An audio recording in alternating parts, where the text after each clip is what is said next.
Everyone has moments in life they can't just stop thinking about. They can be embarrassing things, like that one time you face planted in front of a group of teenagers, or something amazing like the first time you hosted your family for the holidays.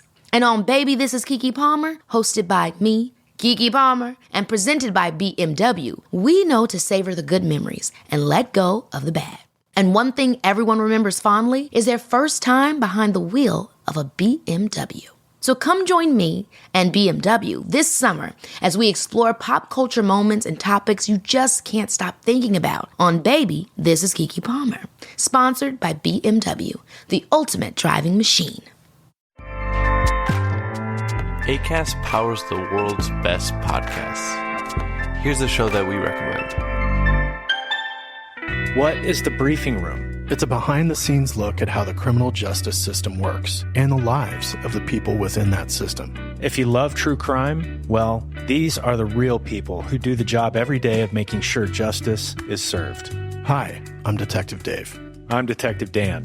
Together we have decades of experience in local law enforcement, a profession that we think is often misunderstood. So we're going to explore how to do it right, and we won't shy away from when it's done wrong. These are stories you'll hear nowhere else. Unique, frank, and unvarnished. From the team that brought you Small Town Dicks, this is The Briefing Room. Episode 1 drops on August 30th. We'll meet you in the briefing room. Acast helps creators launch, grow, and monetize their podcasts everywhere. Acast.com.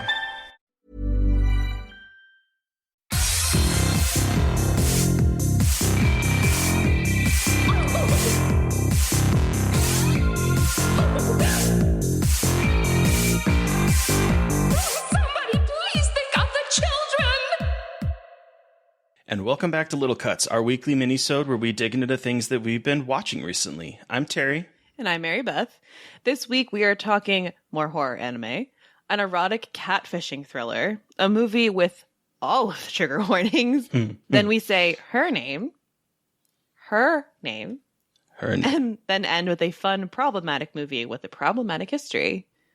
Man, the past couple of weeks we've really had a great range of weird shit. It's incredible. We certainly have, between what we've just been watching and also the main feed, which we'll get to later. It's like just a lot of bizarreness, but I love it. I do too. Okay, but first, let me start with the horror anime really quick because it's just I'm a little late to the ship on this. Late to the ship. What the fuck was that? Whatever. I'm late to this one, but it's called Jujutsu Kaisen. Okay. It is a relatively new horror anime that came out last year or this year, and it's only had one season. But basically, it's about a boy who swallows a cursed finger and has to fight monsters. I have questions. How does he swallow a cursed finger? Okay, so this boy is in an occult club in high school, and they just so happen to find a very cursed object. Like, they're three nerds who are just like, oh yeah, ghosts and shit. And they find this object and they're just like, oh, wow, what is it? It's a cursed finger. And in they unleash the curse, and it's like really like fucked up, and like these monsters are everywhere. And they meet these students they're students of Jujutsu, and they're sorcerers. So it's like a kind of like spiritual magic. Not spiritual magic. It's like a form of magic where people fight these monsters and curses. Okay. And curses are born from strong human emotions. And so they're having this like crazy fight over this cursed finger, this cursed object. And this guy swallows the finger to save everybody. It's like that kind of stereotypical anime thing where he's like, I have to save everybody. So he does it. So I'm going to eat this finger. So, of course, again, this is anime. He swallows the finger, and instead of being consumed by the evil, he's able to control the evil. So it's this very sweet boy, Itadori. And then he has a demon inside of him, and he can let the demon surface and help fight, and then he can push him down. And he's just like his very silly, cute, dumb high schooler self. Wow. And it is very fun, and it's really intense, and the monster design is really good, and like the stakes are really high, but they also have the characters are pretty funny. So it's got this good kind of balance of being silly and also really fucking intense. Like, if anyone listening is familiar with Attack on Titan, like, do you know Attack on Titan? I do. So have you watched it? I've watched like 3 episodes. So you know how everything's fucking sad and the stakes are really high and everyone's depressed? This takes that vibe, but like knows how to kind of water it down with comedic parts and fun characters that are a little bit more fun and funny. All right. So it kind of has that vibe, but doesn't want it to be as soul crushingly depressing as Attack on Titan is. At least that's like, and I haven't finished yet. I'm watching it right now. But yeah, it's a good horror anime that's like got a really good mix of really creepy, gross monsters and really good fights. Cool. And really endearing characters. Where's it streaming? Is it? I am currently watching it on the Crunchyroll app. Okay. And I don't pay for anything. It's free. There's commercials and the ads are the most horrifically like timed ads, but I watch it on the Crunchyroll app. Okay. And that you said that's just one season out? Just one season. I don't know how many episodes it is, but it's just one season for now, but there's going to be multiple. Because basically the goal is that one finger is the finger of a demon, and he has 4 hands, so they have to find all 20 fingers. That's a lot of fingers. To eat all 20 fingers, and then they're going to kill him after he has to eat fingers. Oh. Okay. Mm-hmm. Yum. It's wild. I know, it's gross, and like the finger is like mummified and has like a long black nail, of course and he swallows it whole, and he's like, wow, and I'm like, the nail. Wow. But yeah, what's it called again? Jujutsu Kaisen. Okay. So think jujitsu, but no I. All right. And then Kaisen. Wow. It's great. What about this erotic catfishing thriller? Okay, so the opposite of what I just right. So I this is sort of okay. It's kind of tangentially thriller-esque. I would say it's more of a drama than a thriller. Okay, but I had to bring it up because it stars one Juliette Binoche, who we've wondered, does she have poo in her butt? Does she have poo in her butt? Does Juliette Binoche have poo in her butt? No. Call back to the episode where we talked about King Knight. King Knight, yes. I was like, King something. Why am I thinking King Princess, the artist? Yeah, so she stars as this middle-aged woman who has been seeing this like very young 20-something-year-old guy, and they have a really a lot of chemistry. And after one weekend where he was supposed to stay with her and he's like, oh, I gotta go, he starts to ghost her. And she calls him and doesn't get in touch with him, gets in touch with his roommate, a man named Alex. And he's like, yeah, he's not here. Well, you can hear him talking in the background. So she decides to make a Facebook profile of a young woman, picture that she says she found online. And she starts talking with Alex, the roommate of the guy that she'd been seeing. And they start to fall in love through texts and through calling and like phone sex and that kind of stuff. So there's like this intimacy that develops. And then it starts to go from there. And it's the framing work is that she's talking to her psychiatrist about this after the fact, and she's telling her story. Oh. And boy, are there some twists and turns. Some of them I managed to figure out part of like what's happening or what the story that she's telling is how it's unfolding. But it's really good. I'm sorry. I didn't think I told you what it's called. I was like, wait, hold on. It's called Who You Think I Am. It's a French film. Oh, cool. Yeah. So Juliette Binoche is in it. She is fantastic. And it's just... Does she have poo in her butt, though? I don't know if she has poo in her butt.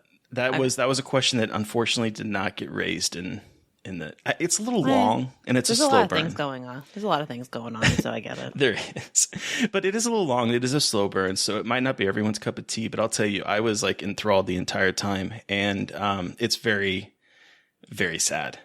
It's very sad, but it's all about the lies that we tell and like loneliness and how it can be crushing. But I also like that it's like a catfishing story from the perspective of the catfish, and she's an older woman. Yeah, you know what I mean? Like it's a perspective you don't really get. Like catfishing stories, I feel like it's always about the person who's getting catfished, or the catfish person is like some kind of evil like asshole who's like trying to murder people. And I mean, I don't know what happens in this movie, but the way you are describing it, it sounds like a much more kind of nuanced perspective on what we do on the internet to be like the creation of our own like personalities on the internet, and how easy it is to create fake people online. Yep. And once you start to like unfurl the story about what she is telling and the truth behind it all, it's deeply sad. It's very sad, and it does this really good job of making you kind of understand her motivations while she's doing it, even though you're like, this is not a good idea. You are doing something terrible. You are doing terrible things to this poor young 24-year-old man who thinks that you are 20 years, 30 years younger than you are. But at the same time, you're like rooting for her to find love. It's such a nuanced perspective. And where can I watch it? It's coming out Friday. Okay. I'm not 100% sure if it's just theatrical, which means it would be a very limited theatrical release, or if it's coming on VOD. I'm not 100% sure. Okay. If I find out, I'll put it in the show notes for listeners. But okay, it's really good, and I think for people that are looking for that kind of erotic tinge, kind of psychological thriller, there's a lot going on here that's really good. Sweet. Jumping from that though. What is this? Something kind of equally sad, but for very different fucking reasons. What is this movie with all the trigger warnings, Mary Beth? This is The Sadness that we both saw at a Fantasia, directed by Rob Jabaz, Taiwanese zombie movie. Mm-hmm. Okay. Let me start from what it is. It's a Taiwanese zombie movie, and it takes place after a pandemic has hit Taiwan, and about the people's reactions to the pandemic and the fake news that people think is being spread, and the conspiracy theories, and the attitudes of people not taking it seriously and not taking precautions against a rise, like a mutation of the pandemic. Sounds familiar. Right? Thanks, I hate it. And so guess what? The virus does mutate, and it mutates into something that it acts like a form of rabies and attacks that part of your brain, and it makes people evil. And when I say evil, I mean like it's pure id is how it's been described. It's like every bad thing. It's basically what happens when you no longer have any concept of what's bad, and you do the most fucked up shit imaginable in your head. And this movie is like the most fucked up shit imaginable. And what is even more fucked up is like, yeah, it's a zombie movie, but they're cognizant. They're still people. They speak like. And that's where a lot of the most fucked up stuff comes from, is their ability to vocalize like their desires, their really horrendous desires, and they're able to taunt and like communicate what's going on in their brains. Like zombies don't have that. These are like a whole other level. Think like 28 days later, like zombies. And the worst psychopath you could ever think of. Like there's one scene, and if you don't want to be spoiled at all, but I think this kind of explains what we're talking about. So, but if you don't want to hear it, cut ahead a few, like 20 seconds. But there's one scene in which one of our heroes comes across this group of people that are beating up this man, and he saves this man right as they had taken barbed wire, wrapped it around a pole, and are like using his crotch as like a battering ram against it. And he saves this poor guy from doing it. And he's like, why did you do that? I didn't get off. Like, this is the kind of shit. I was just about to come. Yes. This is the kind of shit that we're talking about. It is deeply, deeply upsetting, deeply, deeply disturbing. It comes with almost any content or trigger warning. Yeah, like every bad thing that you think could happen happens in this movie. And like, people say that and you're like, oh, it's not that bad. The thing is, though, what makes this movie, it's not just the visuals, it's the fact that this movie taps into a fear we have now of how mean that we can see people. Like, the cruelty in this movie does not feel that far-fetched, which sounds fucked up with what this movie is, but what is so horrifying. And like, I was watching this and texting Terry, like, I hate this fucking movie because this could happen. Like, if there was some zombie virus like this that would break out today, this would happen. Yeah. We are all so angry. Yeah. And there is so much anger in everyone's hearts right now for so many reasons. And not just political, like not just about the pandemic. And this movie is like what happens when people are able to express that. Yeah. And think of like everyone anonymously being assholes on social media and then put that in real life. Like, I mean, we're talking like horrible things that are just happening. And the movie is so bleak in that regard and so nihilistic. And it's nihilistic in a particular way that we can't really talk about without spoiling it. So we won't. But this movie like just sort of reduces humanity to its worst. And I really, enjoyed it as saying is kind of maybe I really liked it. I did too. I would love to talk to Rob Javits again, and maybe I would watch it again for that. But like, this isn't a movie that I would want to, I think, put in my regular viewing. No, and that's what's really, really interesting about this movie is it's so good. It's so well made. It is extreme horror. Oh, the effects too. At its best. Like the effects are disgusting, and it's extreme horror at its best. But I don't ever need to experience it again. Like a lot of that imagery, I saw it once, and I just, no, that's okay. But it's a really well made movie. Well made. Like it's gratuitous with a purpose. And like again, I'm not always a person that's like you have to have a reason for the violence, but this isn't just like some exploitative bullshit where a guy can like show people getting tortured and it's like, haha, look at the women getting like raped and look at all these terrible things happening. Like there is a very pointed message behind it, which makes it all the more awful to experience. So it hasn't gotten distribution yet. I'll be curious to see. I've seen Raven Banner tweeting about it, so I'm wondering if they're out of Canada. Yeah, they don't. I don't know if. Yeah, I don't know if it's gotten picked up for full distribution now. Because I think, but it's fucked up. But I think because of all of the reception it got out of Fantasia, it's going to get picked up soon. So I think you'll be able to see it. You'll be able to watch it. And Rob Javits won Best Director, I think, or New Flesh or something like that. I think New Flesh. Yes, yeah. He won an award for it. So like it's getting a lot of buzz, and I think it's going to be one of those movies that like it'll get acquired and cause a lot of conversation when it is released to the wider public. But I think any company would probably be very smart to acquire this movie. Yeah, I'm pretty sure. I just want the Blu-ray to never watch it. I hate that's how I think. I'm like, I want the Blu-ray. Yeah, same though. Even though no one I know will ever watch it with me. It's so fucked up. It's horrific. It's amazing.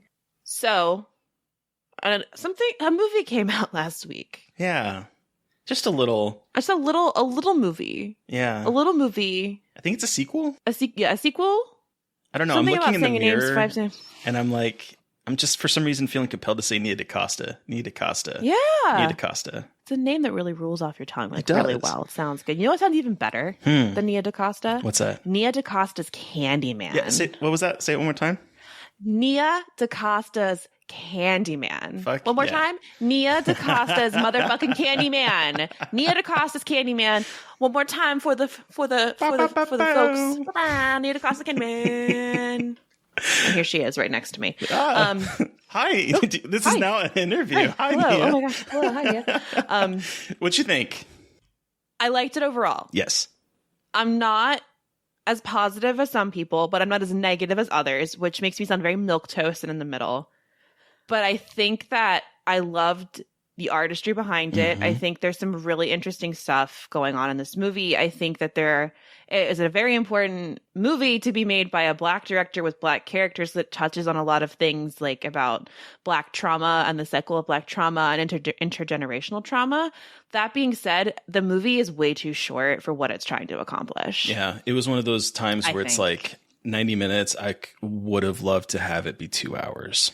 Yeah, exactly. Like, everyone talks now about things wanting to be 90 minutes, but there was a lot of things to unpack in this movie that I think really would have benefited so there are some conversations that really should have been longer and a lot of concepts, I think, to be unpacked a little bit more, because there is some really interesting stuff here about like not just gentrification and white people gentrifying areas, but the roles that like Black people can play in that, and how like what like exploiting your trauma and Black trauma for art and using it to tell a story and to really have these like important conversations. But what does that mean? And like kind of trying to engage with what it means to use Black trauma as your source of storytelling. Yeah.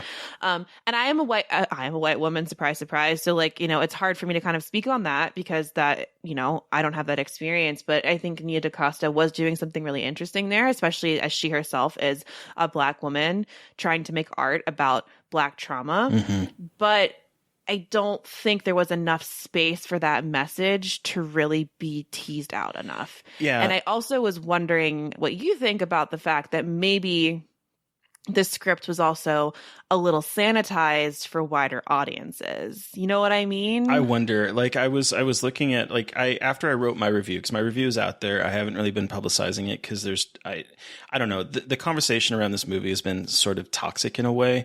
And also I think that there needs to be space for, I want to hear what Black and bi POC people have to say about this movie more so than a white man like myself.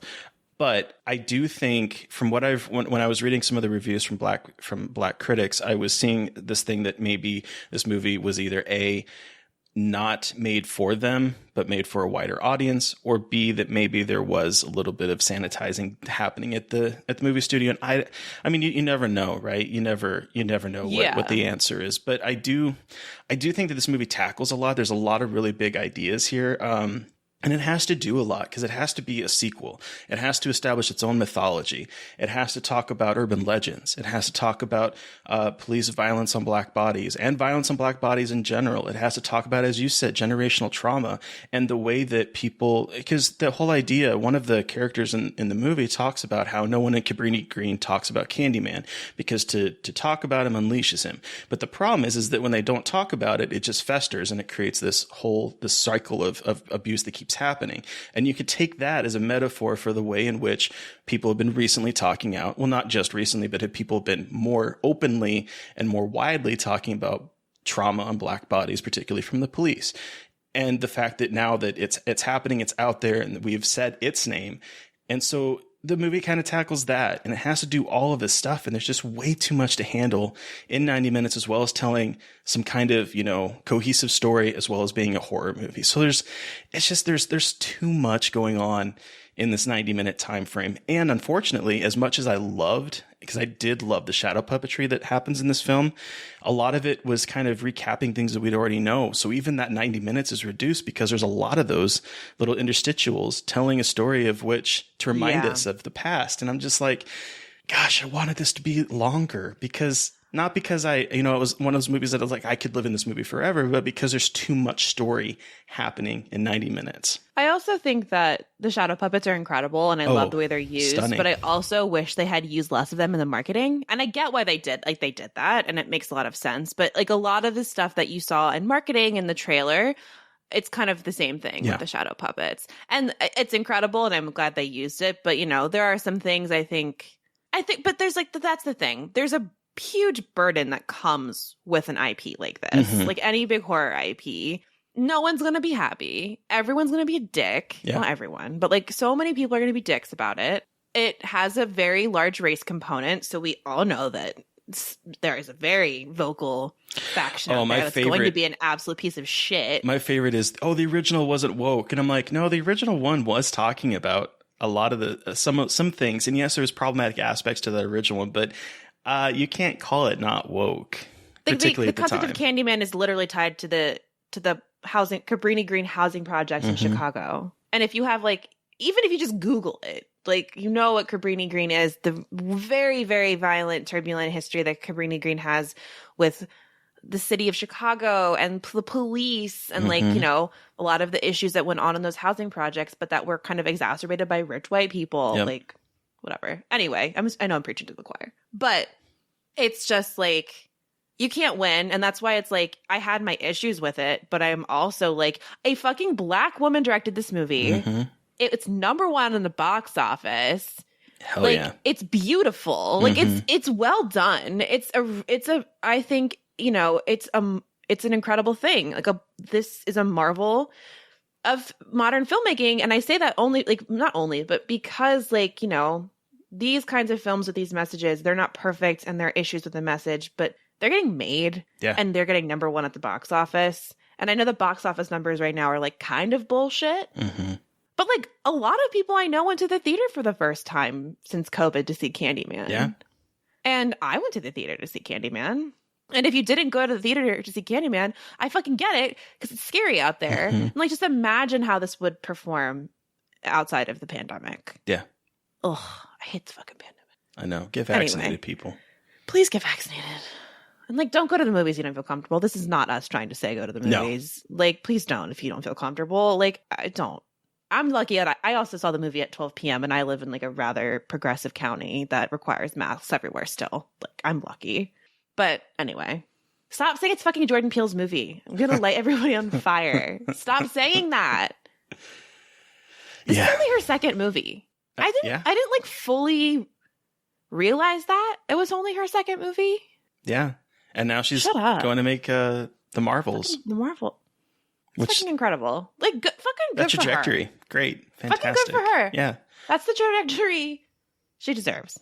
I'd love to see her come back after that, though, and make another independent horror movie because so would I. I'd like to see her cut her teeth a little bit more on this genre. But I mean, I'm sold on what she can do, and I'm excited for what she's going to create next. Me too. Yeah. Okay. So to go from that to this problematic movie that I think we both enjoyed, but it does have a problematic history behind it, and I cannot wait to dig into Humanoids from the Deep in our aquatic horror exploration. So, Mary Beth, what's this movie about? Let's start there. Well, okay, hold on. Well, I know what it's about, but maybe I should just read an actual plot synopsis and not me being like, TLDR, it's Fishman raping women and killing men, and it's all because of a newly built cannery who is the chemical. Is it chemicals?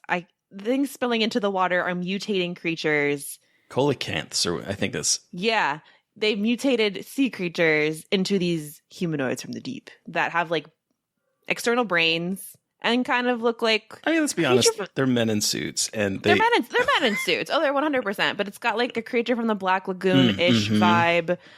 It's got like the fishmen from H.P. Lovecraft vibes. Like if you've read like anything from him, it's very much that. Like this is very much like a Lovecrafty inspired movie in terms of it's fishmen coming from the water, killing men, raping women, and things that happen with that. That's the movie to a T right there. That's the movie. It's directed by a woman. It is yes, it is directed by a woman. Tell me more about the problematic history, because the way you reacted when I said it's directed by a woman really clued me into what we're about to talk about. I don't know anything about the history, so you're going to enlighten me. This is a Roger Corman picture. And he said that Peters' version lacked the required exploitative elements needed to satisfy its intended audience. He said that she did a very outstanding job at filming the death scenes involving the male characters, but all the rape scenes had left were, I guess, filmed with cutaways or before the attacks occurred. And so he hired a male director to basically film these rape scenes, to include them into the film. And I think you can tell if you're watching this movie that those scenes do not feel as well crafted as the rest of the movie. So Mary Beth is like bobbing back and forth. So I'm going to just turn it over to you for your reaction to that little statement right there, Mary Beth. Fuck men. Fuck you. Because you know what? Okay, that's interesting to hear, because I was like, there are some moments where they're cutting away from the violence, and I'm like, fuck yeah, like this is that shit I love. Like I love it. Like I love it when we can talk about sexual violence in cinema without it being this like, let's watch the woman's body get brutalized. Because there are moments in this movie where they're like, no, you don't get to see it.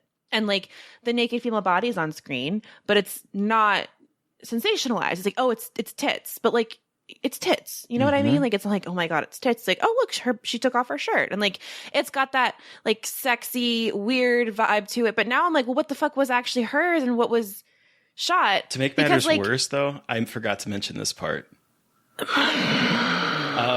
So these changes were not communicated to most of the people who made the film. And when director Barbara Peters and Ann Turkle, I think that's how you say her last name, who plays Dr. Susan Drake, the marine biologist in the film, when they saw the additional sequences, they asked for their names to be removed from the film, but were refused. And Turkle apparently appeared on television shows and castigated Corman for his actions. Sorry for that interruption. I didn't mean to interrupt, but that's another piece of information that I forgot to communicate when I was doing some research on this film. Not to like sour your opinion on the film, because I do think it's a fun film, but listeners, I wish you could see Mary Beth's face right now. So he did it. All of the rape scenes were added? Uh-huh. After the fact, after he saw the film, and he didn't think it was exploitive enough. So he hired second unit director James Sabartatal. I'm sorry, I can't pronounce his last name. Who later would go on to direct Deathstalker, which is a Conan the Barbarian-esque type movie. He was hired to, quote unquote, enliven the film. If that does not fucking explain rape culture to you, I don't know how else to do that. The fact that a fucking man hired a woman to make a creature feature that has rape in it, cool. Like, love that. The actual motherfucking audacity to say that this movie isn't exploitative enough and to hire a man behind her back to add rape scenes to watch women's bodies be ripped apart by sea monsters? Suck my entire dick. Yeah.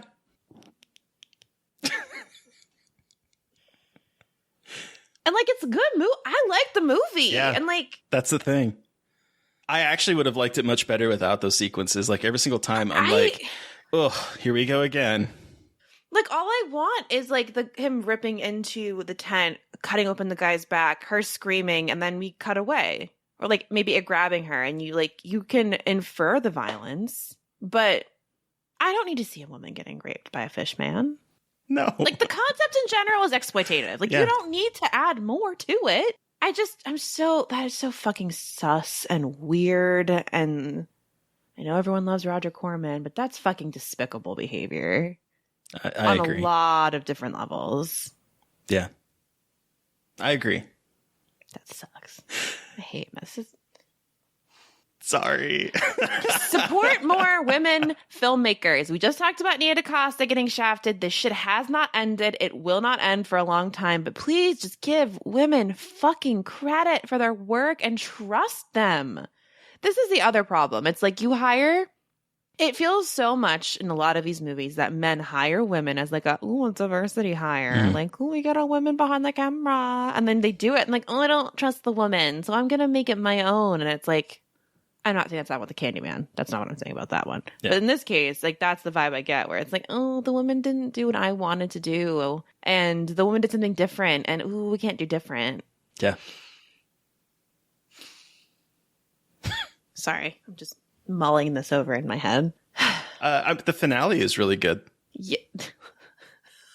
The absolute fucking decimation of the town. Loved it. I thought it was a lot bigger than I was expecting from a low budget Corman pick. Yeah, it's true. Like the details and like the effects on the actual humanoids from the deep, it's pretty, like, the effects are great. They look real gross. And like, you see them. It's not just like a glimpse of a hand. I'm kind of trying to like cut costs that way. Like, you see it's pretty decent creature feature effects. And like, the gore is pretty good when like they rip open people's faces and things like that. Like, there's some great gore. The ending gag had me laughing. The ending gag. Although it's a complete ripoff of Alien, which came out a year before. Like, complete ripoff, but I mean, that's Corman. It's also very interesting. Well, there's a problematic part of this film, besides everything else, is like addressing. There's a lot of racism in this film, particularly against the one indigenous person who was like, I feel like in it's an orca, and like a lot of aquatic horror movies, I feel like there's like one indigenous person who's like, hey, don't build the cannery. Hey, don't do this. And they're like, And the guys are like, no, like, fuck you. And then are really racist. Well, they blame the violent. dog killings on him. They blame the dog killings. They set his house on fire. Yeah, they firebomb his fucking house. Like, and it's like, you know, I think the movie is trying to maybe like, oh, look at the racism. But it's like, Jesus Christ. Like, ugh.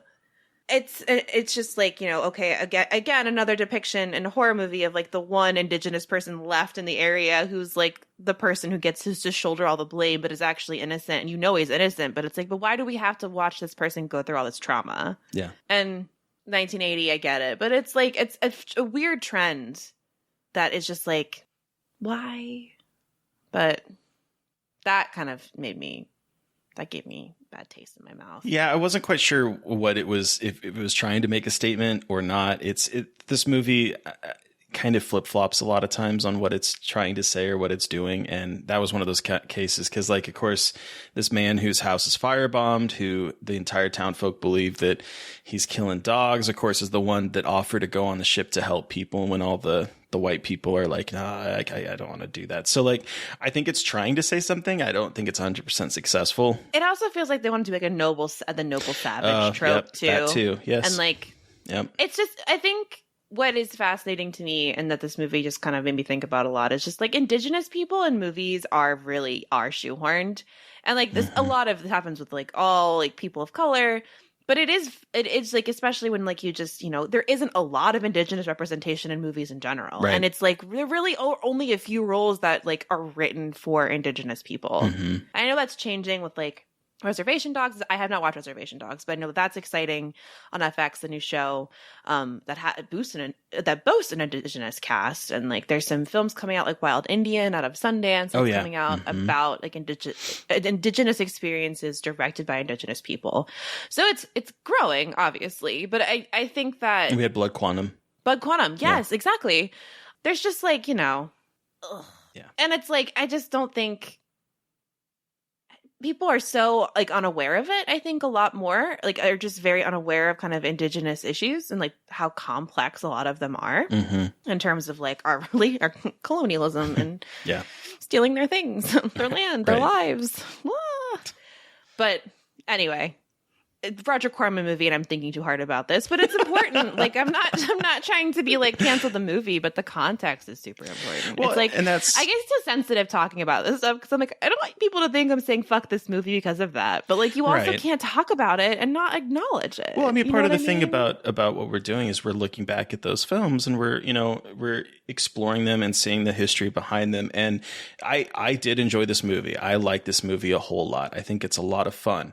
I think that the scenes that were added with the rape are gratuitous and didn't need to be there. And I think that those were filmed, even if they had a point and were great in there, I didn't think they were filmed very well. And you could tell there's a huge quality dip between the rest of the movie and these interstitial little sequences to amp up the sexual violence. I like this movie a lot, but you know, there's aspects of it that need to be discussed, particularly with as we're looking back on things and exploring it through a 2021 lens. I mean, that shit shouldn't have been acceptable back then, at the very least. But yeah, that's where we're at. That is where we're at. So I mean, check it out. It's on Tubi. Yeah, it's on Shudder too. It's on Shudder. Yep, and it's like an hour and 20 minutes. It's pretty short. Very short. So. Yeah, just let that all simmer in your brain while you watch it. Just know that when you're sitting down to watch it, there's a lot of problematic aspects to it, and know the history behind it as you're watching this, because you know we can enjoy the stuff that in the past, but we also have to reckon with the bad stuff with it, and that's all we're doing here. And then we can call Roger Corman a bad person. All right. Yeah, and also know that he is an influential horror figure, but he can doesn't mean that. He's a good person. Good. Nope. On that note, that does it for this week's minisode. But before we wrap up, Terry, what movie are we talking? Okay. Oh no, who are we talking to on Monday? Okay, so did I fuck it up? No, I didn't. Sorry, I can't read, Terry. Terry, who are we talking to on Monday? Oh, boy, this episode. We sit down with writer-director Mickey Reese to talk about his films, Climate of the Hunter, which is currently streaming on Shudder in the US, and it just hit VOD in the UK. I think elsewhere in the world, it's out on VOD to rent. I'm not sure all of the streaming legalities between whether it's on Shudder or not, but it's out in there. And then his exorcism kind of satire parody, Agnes, it just played at Fantasia, and it's wild and fun. And we are talking about his wild and terrifying first and only time watching the 1982 sci-fi rape revenge alien sex comedy horror Punk as fuck Liquid Sky. It was a weird episode, but in a good way. It did not. This episode did not go anywhere I was expecting to go at any point. Nope. But it was a blast, and Mickey he was a joy to talk to. If you've seen Climate of the Hunter, Agnes, like that'll give you kind of an idea of like the twists and turns of the episode. Yes. Like his movies. He definitely like went against the expectation of what we usually do for the show, but like it worked. It worked really well. I wouldn't have had it any other way. No. And he was a delight. He was an absolute delight. He is an absolute delight. Now, unfortunately, Liquid Sky is not streaming anywhere. It might be on YouTube in an illegal copy, maybe. It's on YouTube. It's on YouTube. But it's a Vinegar Syndrome release, so if you've bought the Blu-rays from Vinegar Syndrome, you might have it. Y'all, it's incredible. It's fucking incredible. It's good. Like I'll spoil that for you right now. It's fucking incredible, and you need to watch it, and everyone needs to watch it so we can talk about it, and then let me write about it forever about the power of the vagina. Anywho. Yes. Oh man. Yes. Okay. And then what are we talking about for next week's mini-sode, Mary Beth? We are jumping to the 90s with my queen, Femke Jensen, with Deep Rising. Yes. I'm so excited to revisit this for me and visit for you, right? First time watch for me. Hell yes. So I'm very excited for that. There's a huge train going by my house really quick. Hold on a second. Can you hear it? Mm-hmm.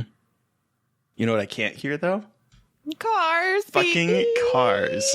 Oh, by the way, you might have noticed over the last, with Zero's episode and probably Mickey's, that I sound a little echoey, and it's because I'm in this new place, and I am currently trying to soundproof it to make it less echoey, but you will not hear cars driving by anymore. It's a new age. It's a new age. Anyway, listeners, you've heard from us, but we want to hear from you. Did you watch a film that we watched this week and have thoughts? Do you have suggestions for movies that we should talk about? Send us an email at scarredforlifepodcast@gmail.com, or you can reach out to us directly on Twitter. I am at MBMcAndrews. And I'm McGilly Dreadful. And of course, don't forget to follow the podcast on Twitter at Scarred Podcast. And please don't forget to review, rate, and subscribe. Please. So thank you to Eric Power for our artwork. Thank you to Sean Keller for our music. Thank you, everyone, for listening. Please stay safe out there, but most importantly, stay creepy. And until next time. Somebody please think of the children!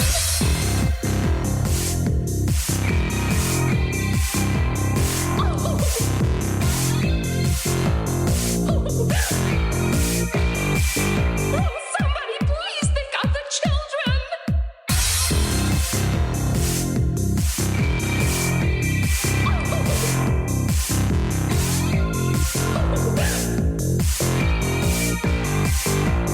Somebody please think of the children!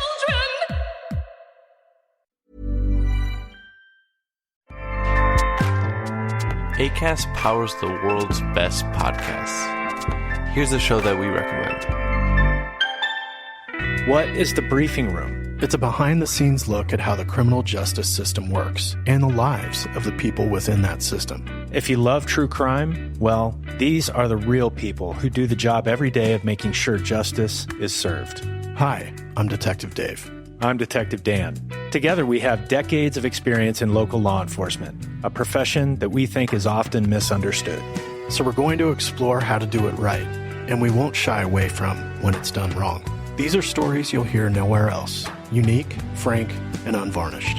From the team that brought you Small Town Dicks, this is The Briefing Room. Episode 1 drops on August 30th. We'll meet you in the briefing room. Acast helps creators launch, grow, and monetize their podcasts everywhere. Acast.com.